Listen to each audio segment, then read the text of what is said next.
Hey guys, and welcome back to another episode of Justice. We are trying to prove something at this point in time, and I hope to God we're gonna finish this case because there's not a whole lot left, and if we don't, we might go over, so get ready for the ride.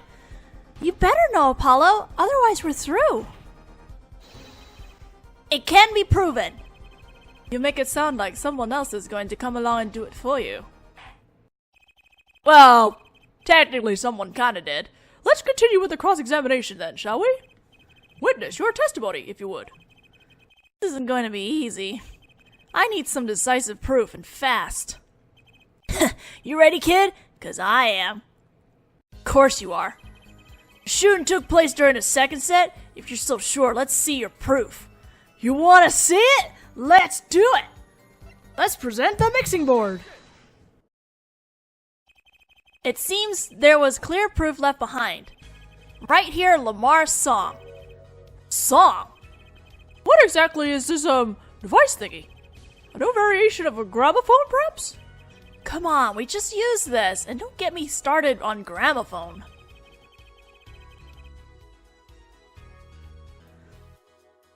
This device was used to record the performance part by part. Part? You move the sliders to adjust the volume. Each instrument is adjustable separately, Lamar's voice included. Oh, but what does this prove? According to Lamar's testimony, at the moment of the shooting she forgot the words to the song. Ah, you intend to examine the recording at that moment, yeah? We might even hear those gunshots. Exactly. Ha! Ridiculous! How are you supposed to hear gunshots back in that dressing room out on stage? Have you forgotten, Darian? We were all wearing these headsets. Oh. We were all deeply involved in our performance, but Lamar's headset would have picked up what she heard all the same. Then let's get to analyzing that recording. Right now! Lamar stopped singing when she heard the shots fired. Find that spot and I'll find the gunshots. Okay, what are we doing here?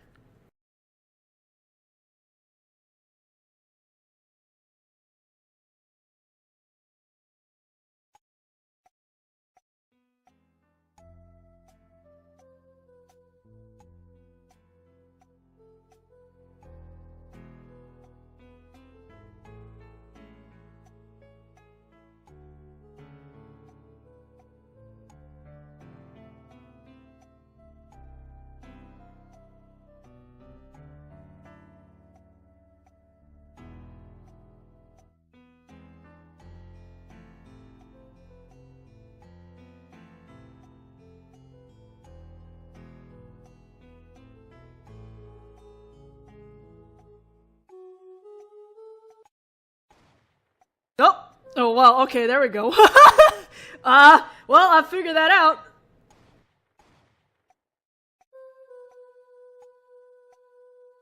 How do I do this?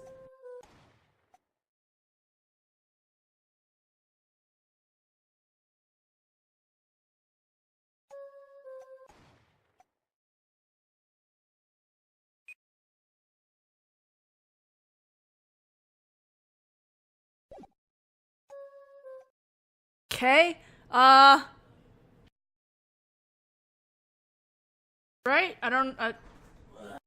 I guess this is how I'm supposed to present it. I hope. I hope so, anyway. Your Honor, listen closely to this part. This is the track with Lamar's vocals.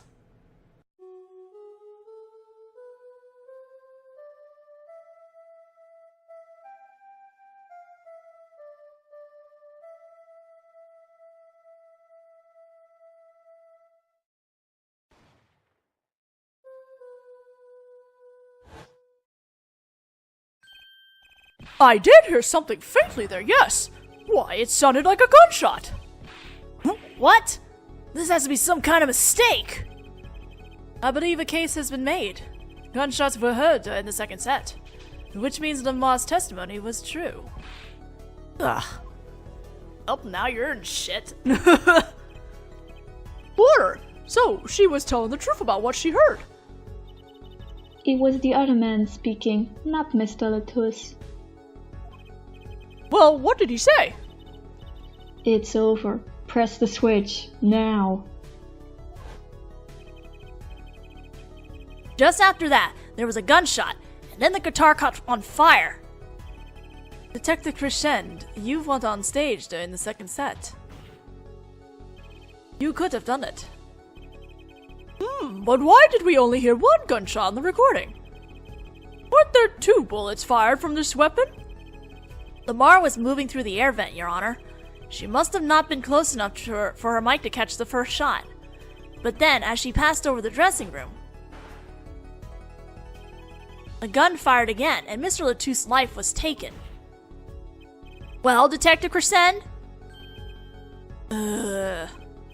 Once again, I'm reminded of something.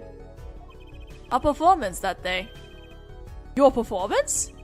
Seeing the mixing board jogged my memory. You were there too, Herr Forehead.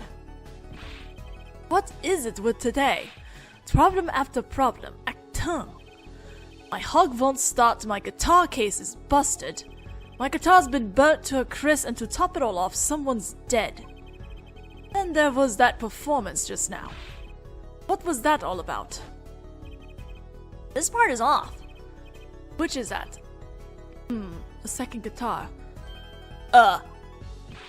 It was you, Darian. I thought it strange at the time. How could you miss such a simple cue? I know you. I know how you play. You're better than that. Yeah, well, You what? And Prosecutor Gavin, what are you getting at? I'm talking about the murder weapon, Mr. Latouche's .45 caliber hand cannon.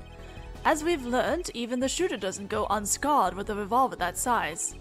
The kickback is enough to dislocate your shoulder if you're an amateur. Wait, you mean his playing was affected because he hurt himself shooting that revolver? Ha! You're forgetting something. Yes, Detective Crescend? I am a trained police officer, you know. I've had firearms training, plenty of it. I'm no amateur. The standard sidearm issued to police officers is a .38 caliber weapon. A much tamer beast. Also, a murder weapon belonged to the victim, Mr. Latouche, which suggests there was a struggle between killer and victim. So the killer might not have been holding the revolver correctly when he fired. Is that what you mean? The thought had occurred to me, yes. Dara is not looking cool. Well, does the witness have anything to say to this? Detective Crescend! What I want to ask is what Mr. Sleeves rolled up ready for action has to say. Hey you, attorney. Me? Exactly which piece of your evidence is decisive again? You got a little noise on a tape that could be anything. And you have an alleged guitar cue missed due to a .45 caliber kickback. I weep for this case, Gavin. I really do. You can line up your little weak pieces of evidence all you want. I didn't shoot that manager. And that's the obvious truth.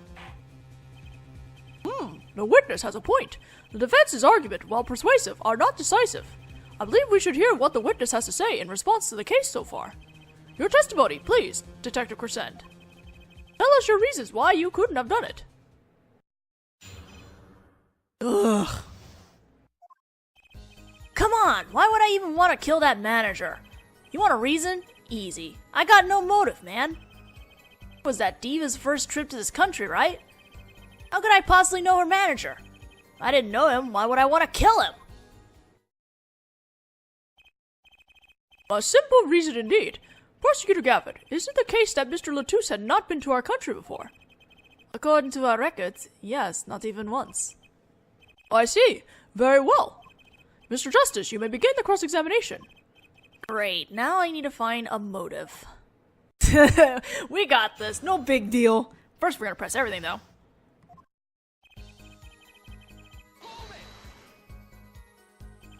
Her manager? Sure, but Mr. Latouche was... Alright, sorry, an Interpol agent, wasn't he? I just have trouble picturing that big halurk, that big lunk as an undercover cop, you dig? And not a very good one, seeing as how he got wasted. That's not something we laugh about. That's cold, dog. Not that it matters either way. See, I had no reason to kill the man, whatever he wants. But that's the same for Machi. No motive was proven for him. Come on, he traveled around the world with that old fart. He had plenty of time to come up with a motive of his own. Ugh. More than I sure did. I mean, think about it.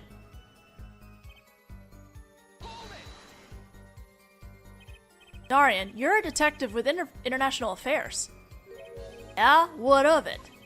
Even if this was Mr. Lotus's first trip to this country, you still could have met him prior to the concert. Huh?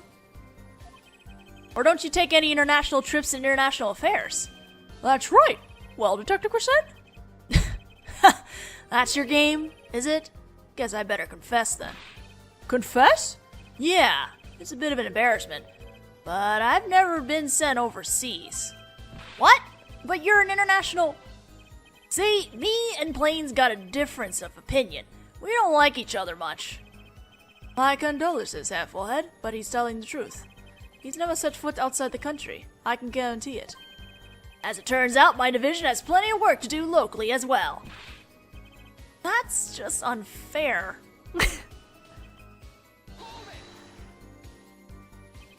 So you didn't fraternize with him at all during the concert? Fraternize? Huh, I don't think we exchanged a single word. As if anyone would want to talk to that old Eastern blockhead. Now the ladies, that's a different matter altogether. So you see...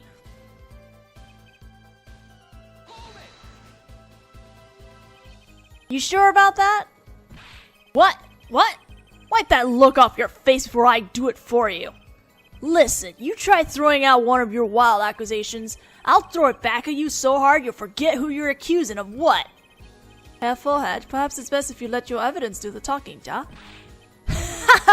Man, what evidence? That's what I want to know. So he's using this motive question as ammunition, huh? Well, I've got ammunition too. Evidence. Okay, where are we presenting? Got no motive. So now we're gonna take a gamble and see if he did actually have a motive by presenting this replica. Your Honor, take a look at this.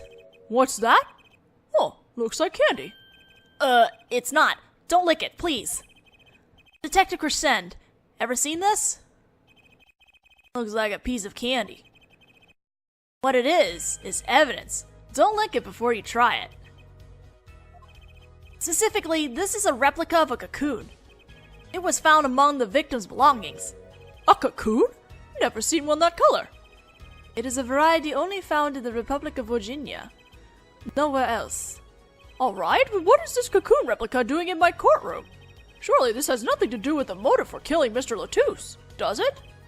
It does. Wait, I think it does. You don't sound so confident, man. A cocoon? Is it one of those silky cocoons? The kind that you can make, well, silk out of? Not this one. This cocoon makes a powerful curative. A curative for what? Apparently, it is most efficacious at treating a disease thought incurable.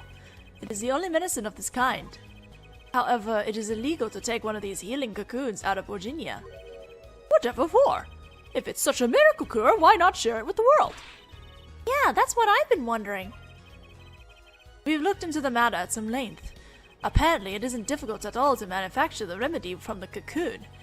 Yet if you change the process only slightly, you can easily make a large quantity of something else entirely.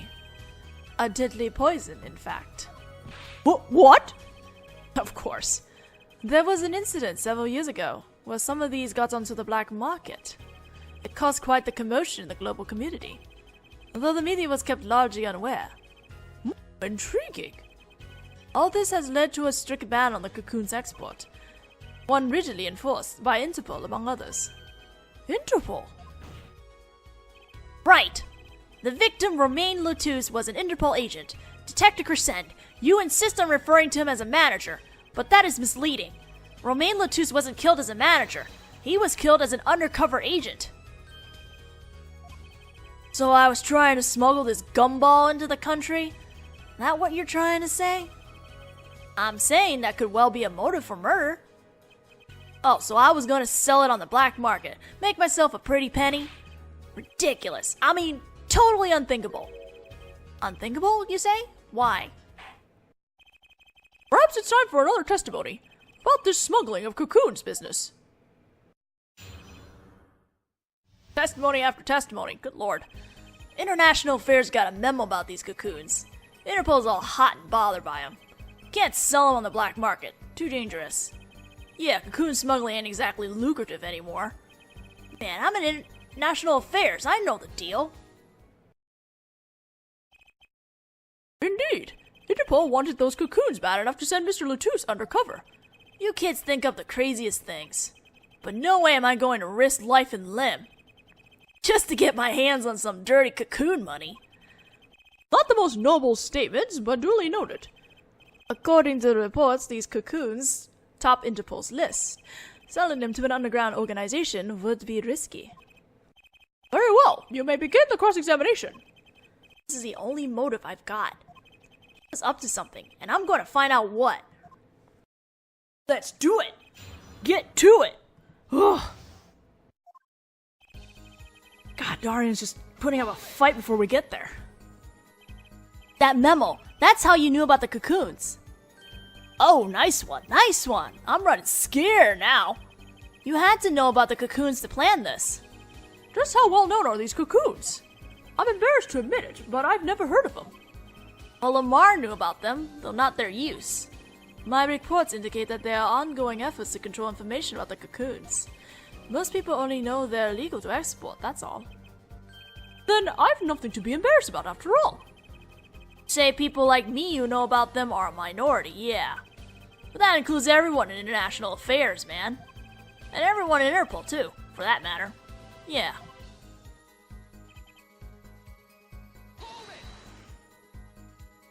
So there are other Interpol agents like Mr. Latouche? All over the world, likely. Deep undercover, most of them. That's why these cocoons are too hot for the black market. You don't want Interpol sniffing through your wares. Most came to the conclusion that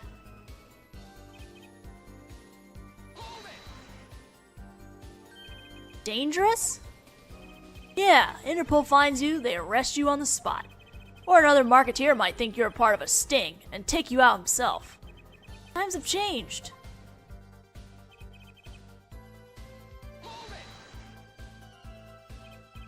But wouldn't scarcity drive up prices? Yeah, and attention. Every gangster and his brother would want a piece of that action. They turn your forehead into Swiss cheese before you can say objection. Maybe we could get them to cut his hair, too. Who's on trial here again? Man, you're so obviously nothing about the market. And that's a bad thing? Don't even try to mess with me about this stuff.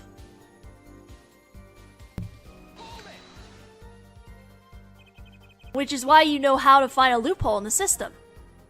Hey, you can say what you want about me, but back off of international affairs. There ain't no loopholes, okay? What do you think we are, Boy Scouts? That wasn't what I was trying to, down, Darian. It's as you say. There are no loopholes, at least in the case of these cocoons. International Affairs, Interpol, and Virginian Customs are all watching. See, we know what we're doing. Not like some yipping little doggies that lap up every word that Diva says. Why, I oughta... Oughta what? You want some of this? Chill, both of you. Let's do this cool, ja? Ugh, screw cool. I want this guy's head on a stick. Replica has to be the key to his motive. Gotta be a way to find out what he was up to. Alright, now we're gonna present something. Where he's talking about where we can't sell them.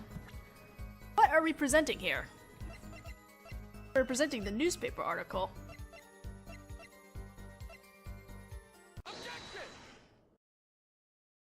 The English one, not the Borginian one. Why not choose... I don't know what he said because I didn't press anything and just went over. I would. How clueless are you? Everyone in the market's dangerous. The second they found out I was a cop, I would kiss my keister goodbye. Why sell to a black market buyer? How about someone like this? That article! That's about the Chief Justice. A deadly poison can be extracted from the cocoon, but so can a cure. And not a cure for just any disease, a cure for incuritis. Incuritis? I've heard of that somewhere. Yes, Judge, you went to visit a victim of the disease this morning. Uh-huh. Why, that's the disease the Chief Justice's son has. You aren't saying... Our witness is a detective. He would have contact with the Chief Justice. You are saying the Chief Justice would never deal in contraband? Not even to save his own son's life? But even if the deal went through, why, it'd be an international scandal. That's Detective Crescent's insurance. If words ever got out, the one with his neck on, that his neck was on the line, would be the Chief's Justice. Oh my god, this fast text needs to stop. Detective Crescent, is this true? First, I'm a murderer. Now I'm a smuggler. How many crimes are you trying to pin on me anyway? Distasteful as it is to think about it, if the Chief Justice were the buyer, why, a seller couldn't hope for a better deal. A very cowardly seller. Don't let sleeves over there trick you. So I made a deal with the Chief Justice. Where's your proof? Well, oh yeah, and you're forgetting one other important thing. Do tell. Interpol isn't the only ones out there watching this. Virginian Customs barely sleeps. They're so worried about the cocoons getting out. So we were informed. Let's continue with the cross-examination. Virginian Custom is very thorough. Everything and everyone gets checked. That's a statement. Just how strict is this customs check? Way strict. They keep planes on the ground for hours. I do recall it being a bit extreme. They were even confiscating gumdrops and marshmallows. Yes, it would be hard to distinguish them. That's right. Gavin was in Virginia, wasn't he? I remember setting off the metal detector several times. I had to practically strip naked to walk through. Here's a travel tip for you, Gavin. Leave the bling at home, you glimmerous fop. Ouch! Oh, Apollo! That's salt. Anyway, we're presenting at this statement now.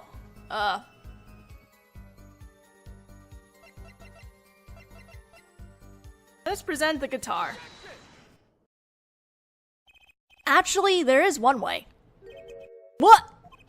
One way to get something out of the country. No checks. What is it? You become a prosecutor. A prosecutor? I don't believe it. Believe it, Prosecutor Gavin. What was it that you told me yesterday at your office? It was a beautiful instrument. It was played lovingly for many years. A guitar befitting a woman like Lamar. How did it end up here? I mentioned how much I enjoyed playing it that night, and she made a present of it. So this guitar is from Virginia? That it is. We couldn't carry it on the plane. Changes in air pressure and humidity ruined the wood. So we vacuum packed it in the Mars studio. I use a special shipping service available to me for transporting evidence. They brought it right up to my office for me. Pristine and untouched. Did I get that right, Prosecutor Gavin? Untouched? Right.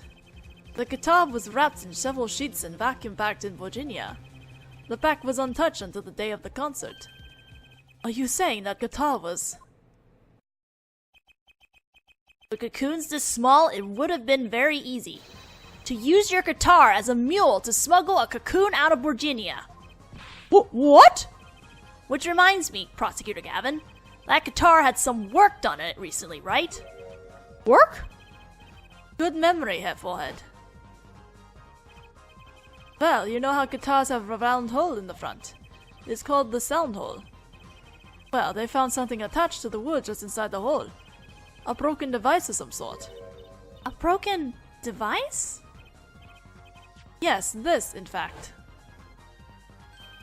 An igniter? Exactly. Consider this, if you will. What if that igniter wasn't the only thing that was attached inside your guitar? You mean... He means this, of course. Oh! There was a way to get a cocoon out of the country. They could use picking Prosecutor Gavin's privileged guitar as a mule. And who better to do that than someone with access? Like a member of the band. Yark!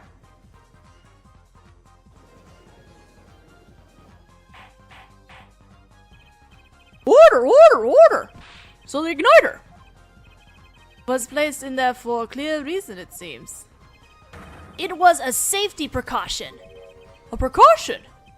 Ah, her forehead. At last, it all comes together. Every strange thing that happened that day. Care to review? Maestro, the gentle sounds of Lamar's ballad, if you please. First, my keys were stolen. A harmless misdemeanor, which forced me to break the lock of my guitar case. The key was stolen to retrieve the cocoon from the guitar. I see. But things didn't go so well. The smuggler wasn't counting on the guitar being wrapped. Only a member of the band could get near that case. Unwrapping the guitar would raise too many suspicions. Then the concert began. Right about this time, a very large problem presented itself to the smuggler. I find it funny that Clavier never noticed that stupid device inside his guitar. What's that? Mr. Latouche. Oh, Mr. Latouche, an undercover agent, was onto something. He would have known about the guitar. He'd only have to check the shipping records. So, Mr. Latouche tried to examine the guitar himself. If the cocoon were confiscated then, the gig would be up. The only thing left for the smuggler to do was to get rid of the whole lot. It's over. Press the switch, now! The guitar burst into flames, and the cocoon was lost. And then, Mr. Latouche died, with Lamar there to witness it. There's your case.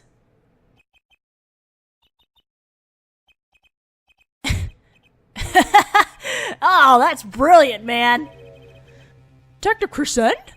I gotta know, you make that all up on the fly? For a made-up story, it makes a great deal of sense, Darian. Pfeh, the Republic of Virginia? Sorry, man, but I haven't even been there. True, you haven't. Ha! Let's see you make up a story for that, kid. How'd I hide the cocoon in the first place, huh? Not so hard to imagine. You had help, or Virginian accomplice. That's all.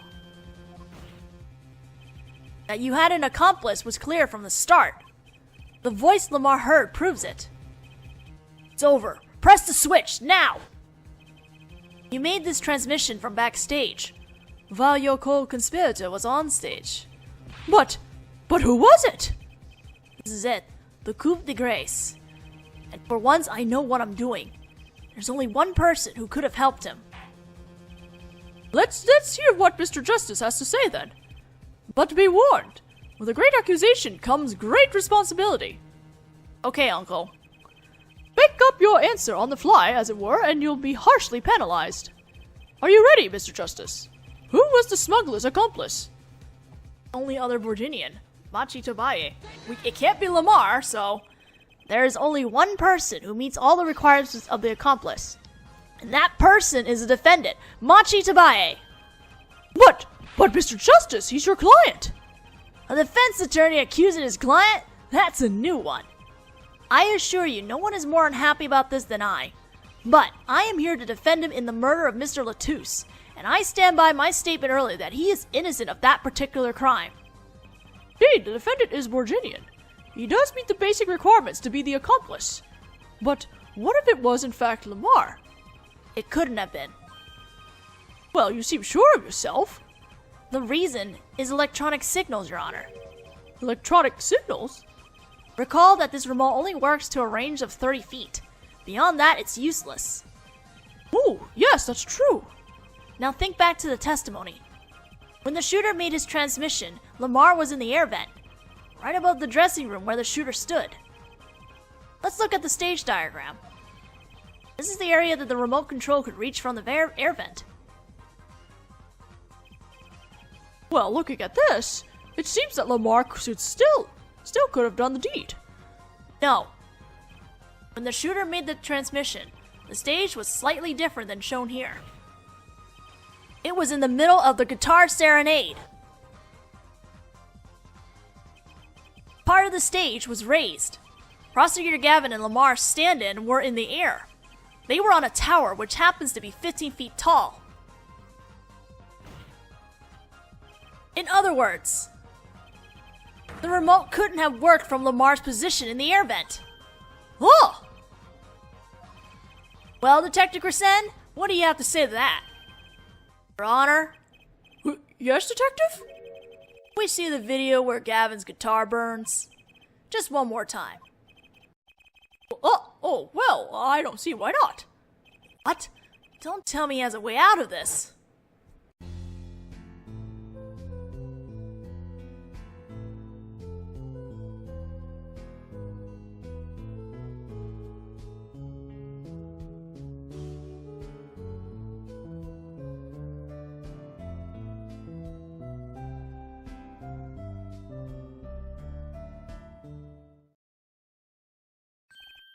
I see it.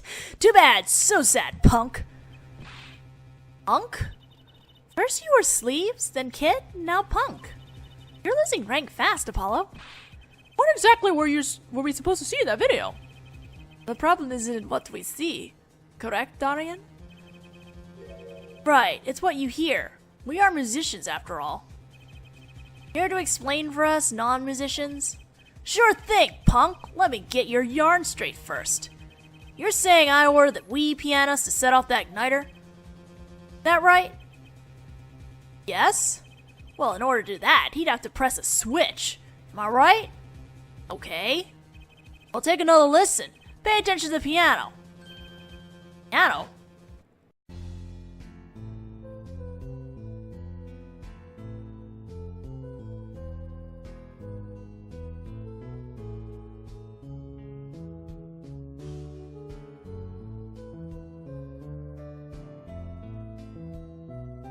Piano doesn't stop playing. How can that be, my friend? What seems to be the problem there? The piano sounded just fine. And that's the problem, man. You still don't get it? Oh. Yeah, how's he supposed to hit that switch if he's playing? You got Miss Diva, the guitar, the bass, the piano, and the drums. The only one with her hands free was the diva. Lamar. But according to you, she couldn't have been accomplice, could she? Ugh. Your accomplice would have had a hard time helping out. If they couldn't even press a switch. Rubble, rubble, rubble, rubble, rubble.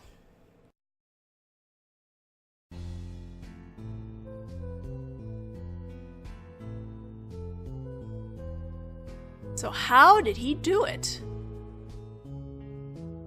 Although I think we all know the answer to that, considering the piano plays non-stop. I think we know the answer to this just because we found a switch inside his piano. He couldn't have pressed that switch. Well, Mr. Justice, the piano does seem to be playing when the guitar catches fire. Well, it's okay. We all make mistakes sometimes. Apollo, were you wrong?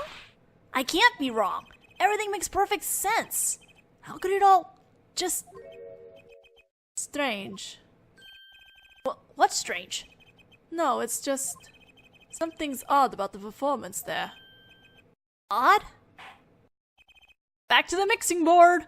Mr. Justice, if Machi Tabaya didn't press that switch, then he could not be the accomplice you claim he is. But everything points to it. Every fact says he's the accomplice. You got the facts wrong, man. Here's some facts for you. Gavin's guitar is on fire, but the pianist didn't press that switch. In other words, your story is full of holes. Mr. Justice, let's hear your final opinion on this matter now. Was the defendant, Machi Tabaya, the accomplice? Your answer will reflect on everything you've said here. Give it some thought. Apollo, if Machi's not the accomplice, then our whole case is ruined. I know that. It has to be him, though. He was the only one who could have helped the smuggler. Had to have pressed that switch. Well, you better find a way to prove it. Ugh. What do I do? What do I do? There has to be something that doesn't fit. Something odd. Something odd. Wait a second. What? You thought of something? What was Gavin saying just now? 2 seconds ago? Strange. What's strange? No, it's just... something's odd about the performance there. It's not much to go on, but that's all I got. What exactly did he hear that was odd? Have you come up with something, Mr. Justice? May I remind you that everything rests on this? Can you prove Machi Tabaye pressed the switch? Let's hear your final answer. Can you prove that Machi Tabaye pressed the switch? I can prove it, otherwise we're in deep doo-doo if we can't. I don't know if you could call this proof per se, but I can prove it was possible.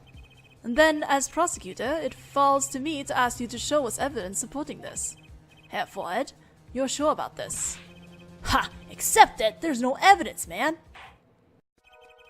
Let's see your evidence, Mr. Justice. On what do you base your claim that the defendant pressed the switch? The mixing board. The basis for my claim is music, Your Honor. Music?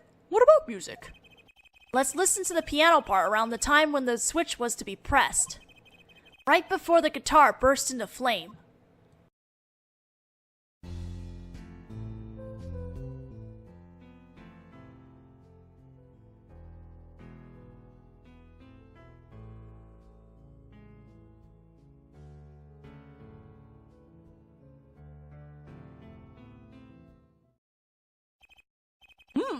I hear a piano being played. Piano?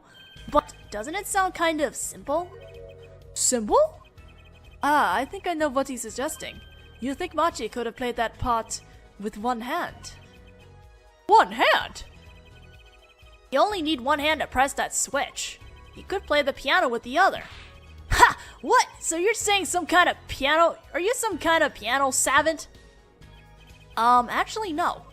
Then what do you know? You can't play a part like that with one hand. Ugh. Maybe I don't know what I'm talking about here. Wait, I know. Hey, Trucy. Yeah? You got something? Mr. Wright, your father, he's a pianist. Could he... Oh, Daddy?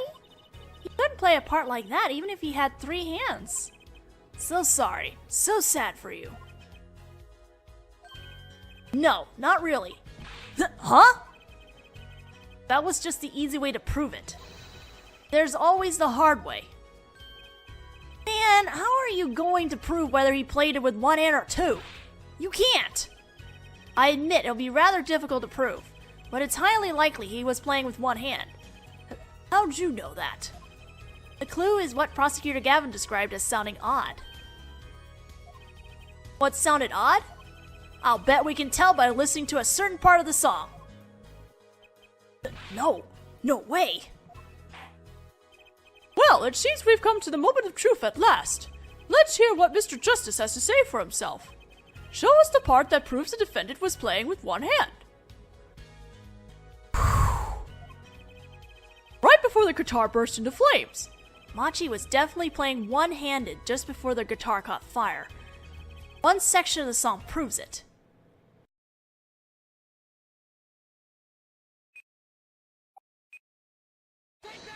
Then part 2? That's the section. I'm afraid I don't hear it. What's your opinion as an artist, Prosecutor Gavin?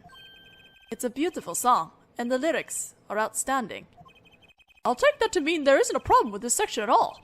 Wait, so what was the odd thing about that Gavin heard? The switch was pressed in the first half of the second verse, right? I know, I just need to find a place to compare to that. Your Honor, if you'll give me one more chance, I think I can find it. I suppose we don't have a choice. Very well. You claim the defendant was playing with one hand when the switch was pressed. Show us the part that proves it. Machi was definitely playing one-handed just before the guitar caught fire. One section of the song proves it.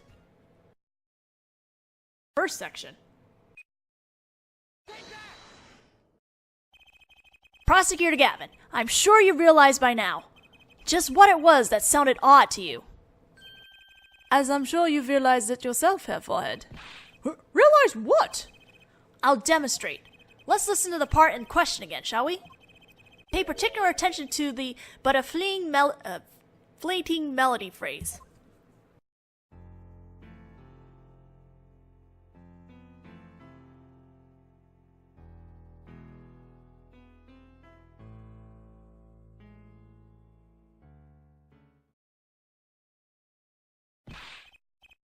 Man, how many times do we have to listen to the same thing?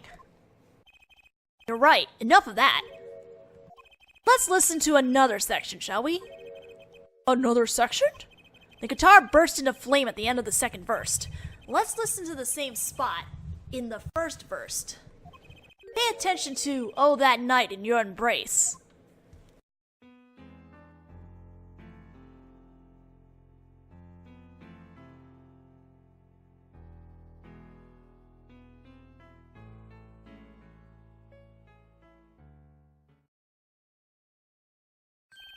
Oh, play verse 2 again.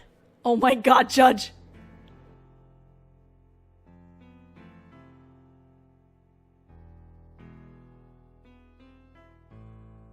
There, did you hear that? Or not hear? They feel the same, true. But they're clearly very different. What? Well put, Your Honor. The phrase in verse 2 is quite simple, but the same phrase in verse 1 has high and low notes. You'd have to use two hands to play that for sure. Oh! What's that prove? I would think you know that by now. This is why I hate dealing with amateurs, man. So the two verses had different arrangements. Happens all the time. Not this time, Darian. There's no point in changing an arrangement if you can't hear it clearly. And that wasn't the point. I had him play specifically so that the piano would stay in the background. Oh God. I'm so constipated. That was what I noticed. Why would the same phrase sound slightly different, I asked myself. Now ask yourself why Machi changed how he played, and there's only one answer. He needed a free hand in order to press the switch.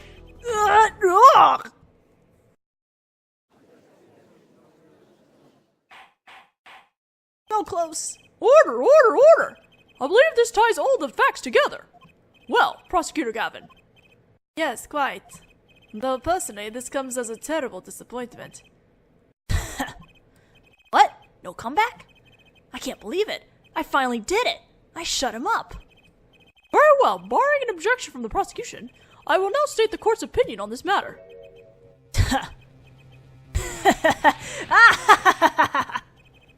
Good show, Sleeves. No, great show. It's not over? I don't like it when he looks so happy. You tell him, Gavin. Tell him what's so disappointing. Personally, I'm terribly disappointed. In you, Herr Forehead. Huh? Me? Yes, don't get me wrong, your case is solid. The facts all check out, but even now, you have yet to show us a single piece of decisive evidence.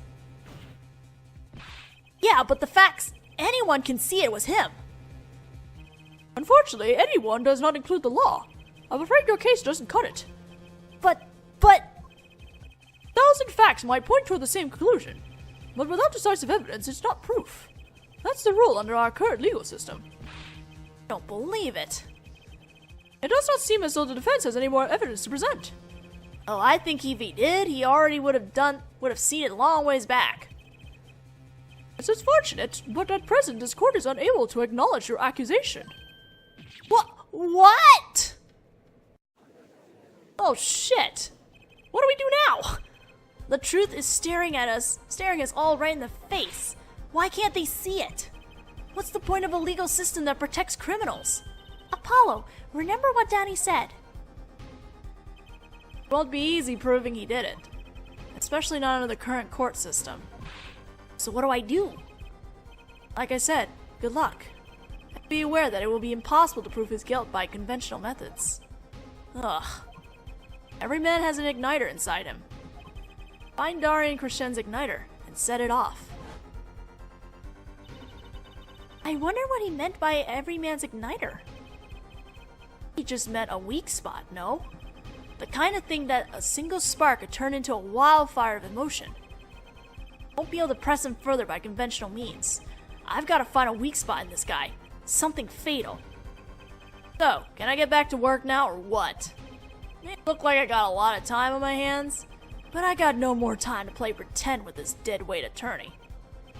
Well, Mr. Justice, we've come this far without decisive evidence. This witness won't be coming back to the stand once we let him go. Every man has an igniter.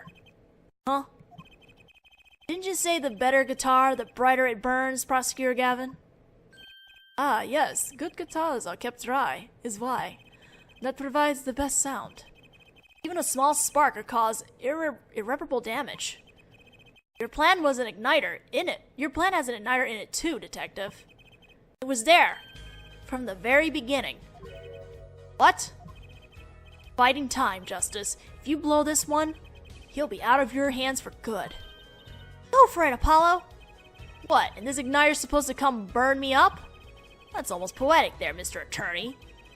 All the better. I'm rather fond of poetry, and I intend to hear this one through the very end. Forehead. You are accusing this man, Darin Crescent, of 2 crimes. The murder of Mr. Latouche and the smuggling of a Virginian cocoon. This is your last chance to prove your case. This trial has already run on for far too long. I agree, Judge. Holy crap! Mr. Justice, this will be my last warning. The moment this igniter of yours turns out to be a dud is the moment this cross-examination ends. Understood? Yes, Your Honor. Then let's have it. Show us the basis for these accusations against Darin Crescent. Okay, this is really my last chance. The key that will take apart Darin Crescent's plan is... calling a witness. We have no more evidence to present. Your igniter isn't a piece of evidence. Huh? So what is? It is true that I couldn't show decisive evidence, but perhaps what I needed to prove my case was something else. You mean a witness? Proving his guilt is a tall order, but I've got just the person to do it. Very well, Mr. Justice. Who is this person who can prove Darin Crescent's guilt? The guy who ignited the igniter. The one person who can prove Darin Crescent's guilt is the defendant, Machi Tobaye. Your client? Again? Yes, again. Machi Tobaye was an accomplice to the cocoon smuggling plot. Without him, Darin Crescent could not have gotten the cocoon. Furthermore, he can easily prove that the one who plotted to smuggle that cocoon is the real criminal in this case. How so? It would require just one of the very cocoons Mr. Latouche was looking for. With the cooperation of the Republic of Virginia, we could burn a cocoon. Burnt cocoon would leave a particular residue. A residue we would, no doubt, also find inside the burnt out guitar. Aha! Very scientific of you. You know, instead of importing out the cocoon, they could have just imported out the finished product of the cocoon and it would just save the trouble, right?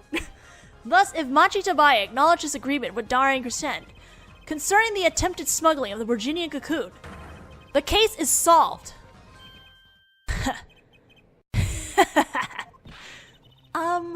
Darian's laughing again. Your unrelenting passion is remarkable. You really want to get me, don't you? Bet you'll never be able to. Why not? The little key tickler won't acknowledge anything, especially not anything to do with cocoon smuggling. What's this all about? Taking a cocoon out of the country means death. By Virginian law.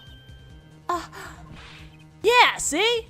If our pianist really was a smuggler, then testifying about it would be suicide. Believe me, he's not talking. But you're wrong, Detective Crescent. What? It's the other way around. If Machi doesn't admit to smuggling here, he's in deep trouble. Huh? How? Look, if Machi admits to smuggling here, then he'll be tried in our courts by our laws. You don't get the death penalty for smuggling in our country. Oh. The victim in this case was an undercover Interpol agent.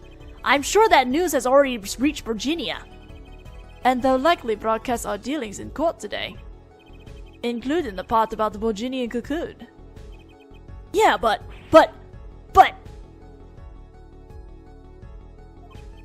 But if Machi doesn't admit to smuggling now, he'll eventually be picked up by the Borginian police, and it's not like he's in any danger in our court. We're not going to find him guilty of murder here. Not now. Yeah, but you can't do this! You can't accuse me! Maybe the law doesn't allow it, but who's going to think you're really innocent after hearing this trial? The same goes for Machi Tabaye.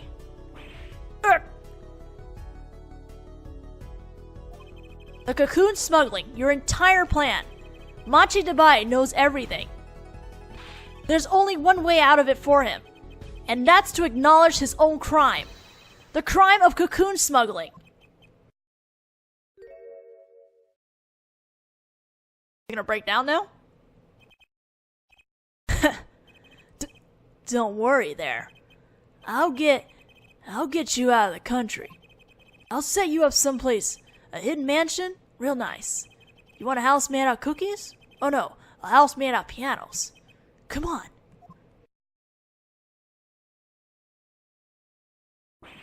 Please! Don't talk? Is that what he's saying? Yes. Dude, his hair's going wickedly wild now. Oh, you're in trouble now, Darian. Rip! Darian, I consider that my last session with you. We rocked. I'm guessing we can treat that outburst as a confession. Uh-oh, he's laughing again.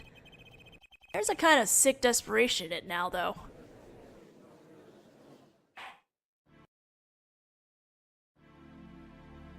House made out of cookies, what the frick? Well, have you been listening to today's trial? Yes. And you'll talk. You'll tell this court everything. I didn't want it to turn out this way, but I'm not the kind of lawyer that can overlook their crime. Today's trial was all for your benefit, you know. I see no reason why you should hesitate now. Knew from beginning. I knew. Machi. Situation. I cannot explain, but money I needed. Very much money. Today's trial raises a delicate issue with our legal system. The only thing definite in court of law is evidence. This is the golden rule. However, it has become apparent that not all things can be tried by this standard. Should another case of this sort surface, we may have to consider an alternate system by which to administer justice. Anyway, Mr. Machi Tabaye. Yes. I promise you will receive a fair trial by the laws of our country, and with regards to the current charges for the murder of Mr. Latouche, this court is prepared to announce a verdict. Oh, what pretty eyes. I thank you. I only lie, but you see truth. Fine truth. That's our job. Very well. This court finds the defendant, Machi Tabaye, not guilty! Confetti! Machi has really pretty eyes. Holy crap. Court is adjourned. Oh, finally! This was a long-winded case. I mean, I like it, but Jesus. I wonder what'll happen to Machi. Well, he did smuggle a cocoon out of Virginia. I guess there'll be another trial here. All's well that ends well. I'm Mr. Right. Daddy! I owe you both my thanks. Lamar? My, is something wrong? I'm sorry, Machi was your partner on stage. Your friend. Yes, I thought of him as my own son. Even now I do. Yet something got a hold of him. Something evil. I see that. And he must pay for what he has done. Is that not how it should be? I'm still sorry. Do not be sorry. You have given me courage.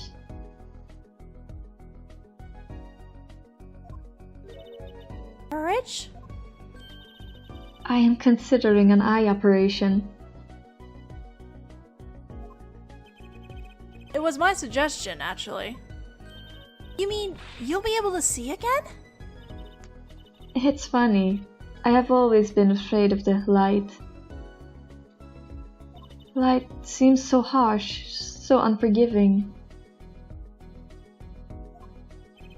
According to the doctor, Lamar lost her sight due to some kind of accident. Accident? As you know, I suffer from amnesia. I feared that if I could see, perhaps it would open my eyes to the truth I have been running from. I was scared. You know what changed her mind?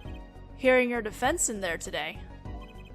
You could feel your gaze, unwavering, always looking straight at the truth. If the light returns to my eyes, I think I will take up painting. Painting? That's right! She's the landscape painter in sound, after all. I will paint the two of you. I promise.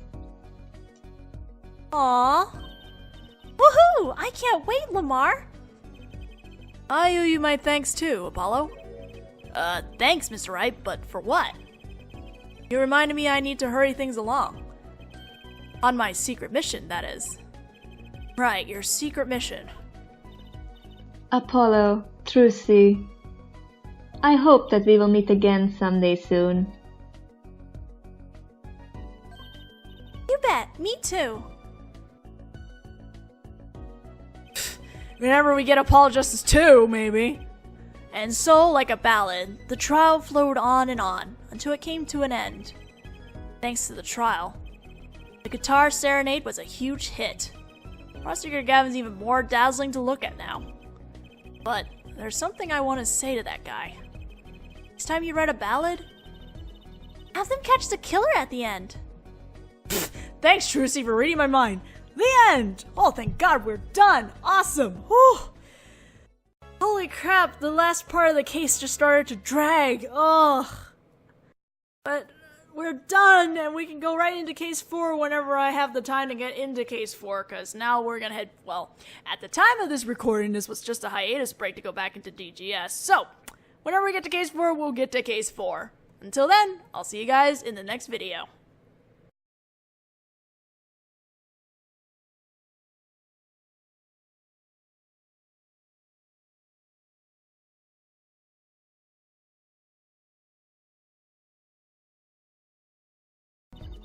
I will paint the two of you, I promise.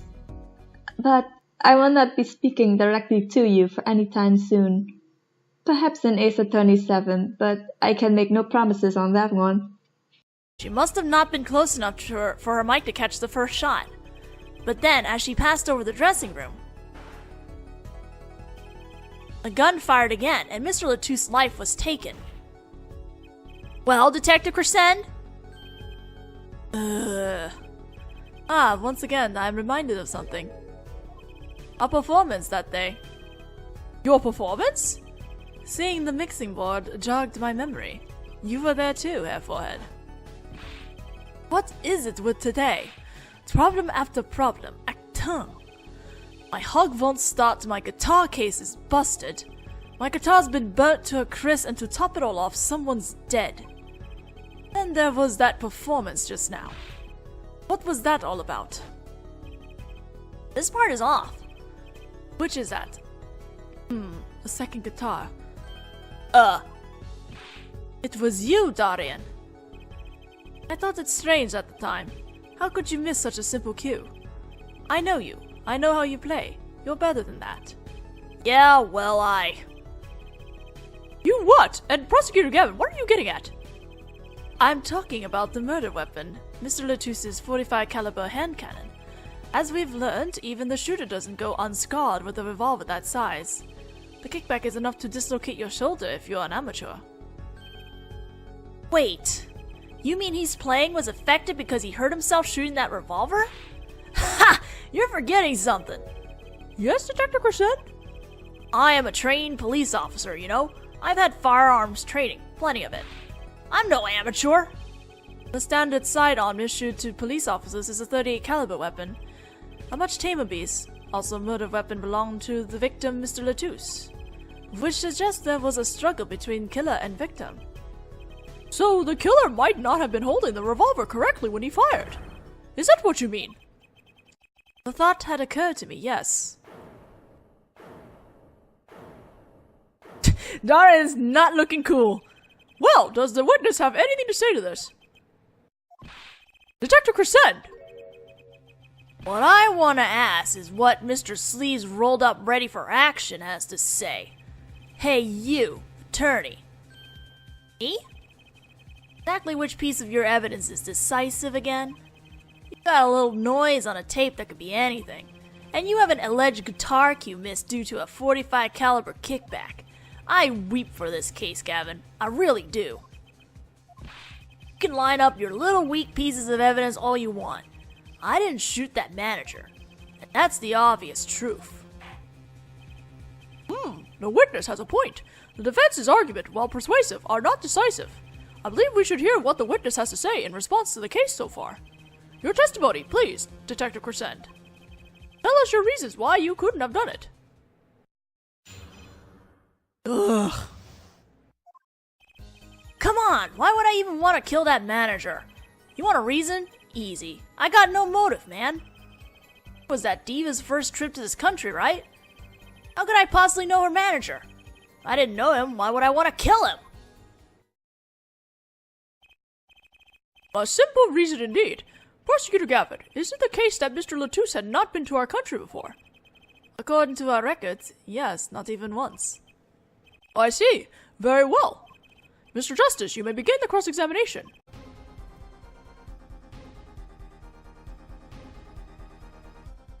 Hey guys, and welcome back to another episode of Apollo Justice. We are trying to prove something at this point in time, and I hope to God we're gonna finish this case because there's not a whole lot left. And if we don't, we might go over, so get ready for the ride. You better know, Apollo, otherwise we're through. It can be proven. You make it sound like someone else is going to come along and do it for you. Well, technically someone kinda did. Let's continue with the cross-examination then, shall we? Witness, your testimony, if you would. This isn't going to be easy. I need some decisive proof, and fast. You ready, kid? 'Cause I am. Of course you are. The shooting took place during the second set. If you're so sure, let's see your proof. You want to see it? Let's do it! Let's present the mixing board. It seems there was clear proof left behind. Right here, Lamar's song. Song? What exactly is this, device thingy? A new variation of a gramophone, perhaps? Come on, we just used this, and don't get me started on gramophone.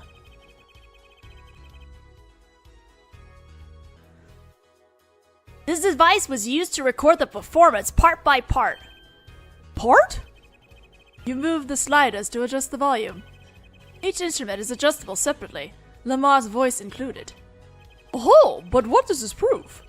According to Lamar's testimony, at the moment of the shooting, she forgot the words to the song. Ah, you intend to examine the recording at that moment, yeah? We might even hear those gunshots. Exactly.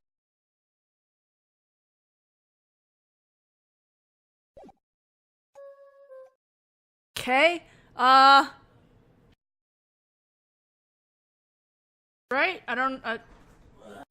I guess this is how I'm supposed to present it. I hope. I hope so anyway.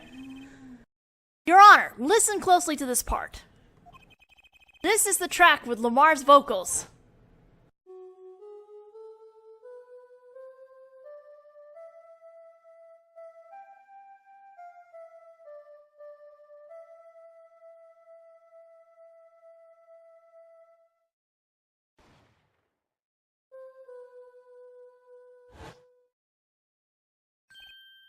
I did hear something faintly there, yes. Why, it sounded like a gunshot. What? This has to be some kind of mistake. I believe a case has been made. Gunshots were heard in the second set, which means Lamar's testimony was true. Ugh. Oh, now you're in shit. Porter! So, she was telling the truth about what she heard. It was the other man speaking, not Mr. Latus. Well, what did he say? It's over. Press the switch, now. Just after that, there was a gunshot, and then the guitar caught on fire. Detective Crescend, you weren't on stage during the second set. You could have done it. But why did we only hear one gunshot in the recording? Weren't there 2 bullets fired from this weapon? Lamar was moving through the air vent, Your Honor. Exactly. Ha! Ridiculous! How are you supposed to hear gunshots back in that dressing room out on stage? Have you forgotten, Darian? We were all wearing these headsets. Oh. We were all deeply involved in our performance, but Lamar's headset would have picked up what she heard all the same.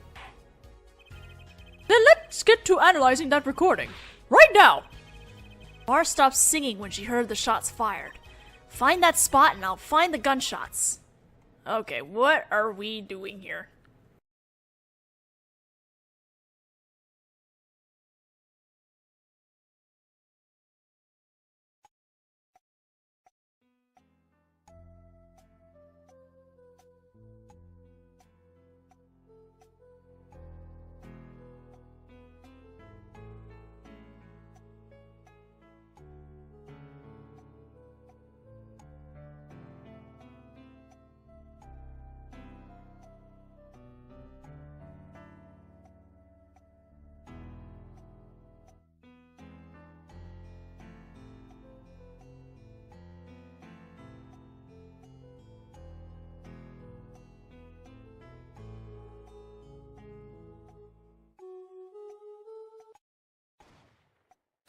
Oh, well, okay, there we go. Well, I figured that out.